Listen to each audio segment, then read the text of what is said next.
আসসালামু আলাইকুম ওয়া রাহমাতুল্লাহি ওয়া বারাকাতুহু। ইন্নাল হামদালিল্লাহ ওয়াস সালাতু ওয়াস সালামু আলা রাসূলিল্লাহ, আম্মা বা'দ। সম্মানিত সুধী, আজ আমি খুবই গুরুত্বপূর্ণ একটি আমল নিয়ে উপস্থিত হয়েছি।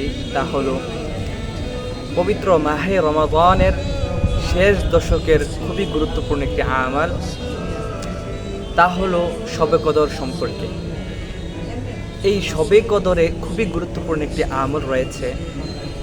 হযরত আয়েশা রাদিয়াল্লাহু তাআলা আনহা থেকে বর্ণিত, তিনি নবী আরবি সাল্লাল্লাহু আলাইহি ওয়াসাল্লামকে একবার জিজ্ঞাসা করলেন, ইয়া রাসূলুল্লাহ, আমরা যদি শবে কদর পাই তাহলে আমরা আল্লাহ তাআলার নিকটে কি চাবো?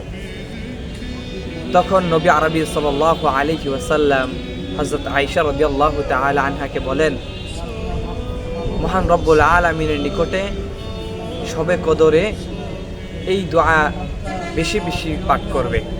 তা হলো, আল্লাহুম্মা ইন্নাকা আফুউন তুহিব্বুল আফওয়া ফা'ফু আন্নী, আল্লাহুম্মা ইন্নাকা আফুউন তুহিব্বুল আফওয়া ফা'ফু আন্নী। সম্মানিত সুধী, আমরা এই পবিত্র মাহে রমজানকে খুবই গুরুত্বতার সাথে আদায় করব এবং গুরুত্বতার সাথে আমরা শবে কদর পালন করার চেষ্টা করব। আল্লাহ তাআলা আমাদেরকে সেই তৌফিক দান করুন। ওয়া আখির দাওয়ানা আনিল হামদুলিল্লাহি রাব্বিল আলামিন।